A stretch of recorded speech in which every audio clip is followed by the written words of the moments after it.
120కి పైగా ఆసుపత్రులున్న ఆ జిల్లాను డాక్టర్స్ పారడైజ్ అని పిలుస్తారు. ఎటువైపు చూసినా సూపర్ స్పెషాలిటీ హాస్పిటల్ బోర్డులే కనిపిస్తాయి. ఆ బోర్డులపై స్పెషలిస్టుల పేర్లు చూస్తే ఆగిపోయిన గుండె బతుకుపై ఆశతో కొట్టుకోవటం ఆరంభిస్తుంది. అక్కడి వారు వైద్యం ప్రారంభిస్తే లబ్డబ్ మందగిస్తుంది. లక్షల కొద్దీ డబ్బు ఖర్చైపోతుంది.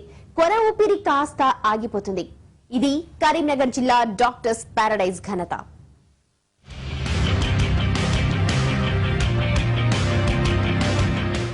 ఇవన్నీ సూపర్ స్పెషాలిటీ ఆసుపత్రులే. ఇక్కడ వైద్యం చేసేది అందరూ స్పెషలిస్టులే.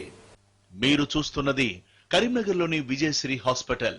ఈ హాస్పిటల్లో 3 ప్రముఖ వైద్యులు నిర్వహిస్తున్నారు. అలాగని ఆ 3 డాక్టర్లు వైద్యం చెయ్యరు. పేరుకు మాత్రమే వారు. ఆ 3 డాక్టర్లు వేరే రాష్ట్రాల్లో ఉంటున్నారు. నిర్వహించేదంతా వేరేవారు. వీరిలో ఎవరు క్వాలిఫైడ్ డాక్టర్ లేరు. క్వాలిఫైడ్ డాక్టరే లేని విజయశ్రీ హాస్పిటల్ యాజమాన్యం రోగులకు కార్పొరేట్ వైద్యం అందిస్తున్నామంటూ బిల్లులు వసూలు చేస్తోంది. విషయం బయటకు తెలియడంతో డిఎంఎండ్హెచ్ఓ నోటీసులు జారీ చేశారు. మీ ఆసుపత్రిలో స్పెషలిస్ట్ లేరి, వైద్యం లేకుండా ఏంటి సూపర్ స్పెషాలిటీ బిల్లులంటూ ప్రశ్నించారు. ఈ ప్రశ్నలకు విజయశ్రీ యాజమాన్యం వద్ద సమాధానమే లేదు. మేము వాళ్ళకి నోటీస్ ఇచ్చేసి ఎక్స్ప్లెనేషన్ అడిగాము. చట్టరీత్యా ఏదైతే సరి అయిందో అదే చేస్తాము. ఎవరైనా కానీ కేవలం డబ్బే ప్రధానంగానే ధోరణి దీన్ని మేము తప్పకుండా నివారిస్తాం. తీసుకొచ్చే దారిలోనే ప్రాణం పోయినట్టుంది. ఇతనికి ప్రాణం పోయిన విషయం మనకి మాత్రమే తెలుసు. ఎంత డబ్బు ఖర్చైనా పర్వాలేదు అని అంటున్నాడు కాబట్టి మందే పోయింది. ఇతనికి ట్రీట్మెంట్ చేస్తున్నట్టుగా యాక్ట్ చేద్దాం. 4-5 లక్షల బిల్లు వస్తుంది. అంత డబ్బు ఇస్తాడంటావా? ఈ భూమి మీద డబ్బుతో కొనలేనిది ప్రాణం ఒక్కటే. దానికోసం మనిషి ఎంతైనా ఖర్చు పెడతాడు. అది వాళ్ళ వీక్ పాయింట్, మన క్యాష్ పాయింట్. మీరు యాక్ట్ చేయండి. సినిమా చూశారు కదా, అదే సీన్ మన కరీంనగర్లోని దేవసిటీ సూపర్ స్పెషాలిటీ ఆసుపత్రిలో వైద్యులు రియల్ స్క్రీన్ పై చూపించారు. ఆ హాస్పిటల్లో 24 గంటలు వైద్య సేవలంటూ ఓదరగొట్టేస్తారు. న్యూరో సర్జన్ లేకున్నా ఉన్నారని మభ్య పెడతారు. మృతదేహానికి వైద్యం చేసిన ఆ హాస్పిటల్లో ఇవి పెద్ద వింతేమీ కాదంటున్నారు రోగులు. అసలు సూపర్ స్పెషాలిటీ ఆసుపత్రి అంటే ఏమిటి? బోర్డుంటే పేరు రాసేయడమేనా? ఇదే ట్రెండ్ కరీంనగర్లో నడుస్తోంది. సూపర్ స్పెషాలిటీ హాస్పిటల్ నిర్వహించాలంటే ఫైర్ సేఫ్టీతో పాటు బ్లడ్ బ్యాంక్ ఉండాలి. 3 క్వాలిఫైడ్ డాక్టర్లు 24 గంటలు అందుబాటులో ఉండాలి. హాస్పిటల్ సర్వీస్ బోర్డులో ఉన్న స్పెషలిస్టులు ఎవరు, ఎన్ని గంటలకు రోగులకు అందుబాటులో ఉంటారో పేర్కొనాలి.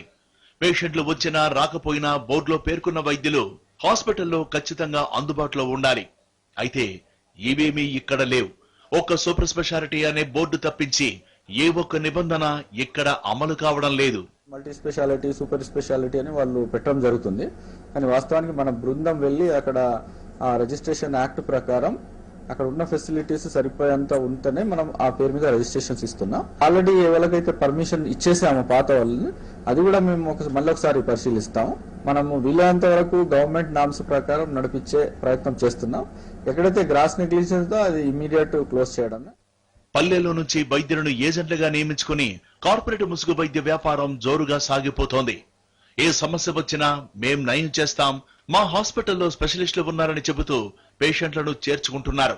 ఒక్క న్యూరో సర్జన్ పేరును 8 హాస్పిటల్స్ వాడుకుంటున్నాయి. ఆరోగ్యం మెరుగైతే బిల్లు గుంజి పంపిస్తారు. క్షీణిస్తే మాత్రం అర్జెంటుగా హైదరాబాద్ తీసుకెళ్లాలంటూ సూచిస్తున్నారు. ఇది ఇక్కడ సూపర్ స్పెషాలిటీ వైద్యం. రాజకీయ అండదండలతో సూపర్ స్పెషాలిటీ వైద్యం పేరుతో పేషెంట్లను దోచుకుంటున్నారని ఆరోపణలు వినిపిస్తున్నాయి. మొత్తం ఆసుపత్రులన్నీ నిబంధనలకు విరుద్ధంగా నడుస్తున్నా ఎవరూ పట్టించుకోరు. స్పెషలిస్టుల పేరుతో వైద్యం గురించి ఓనమాలు కూడా తెలియని వారు హాస్పిటల్స్ నడుపుతూ రోగుల ప్రాణాలతో చెలగాటమాడుతున్నారు. ఈ విషయాన్ని ఐఎంఏ కూడా ధృవీకరించింది. అయినా చర్యలు శూన్యం.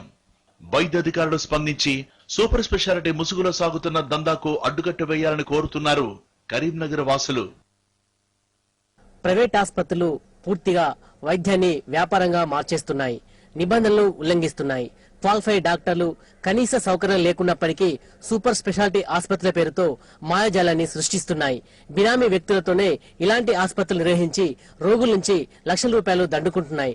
నిబంధనలు ఉల్లంఘించిన ఆసుపత్రులపైన కఠిన చర్యలు తీసుకుని క్రిమినల్ కేసులు నమోదు చేయాలని కోరుతున్నాయి స్వచ్ఛంద సంస్థలు. కెమెరా పర్సన్ సంజీవ్తో సంపత్, టీవీ9 కరీంనగర్.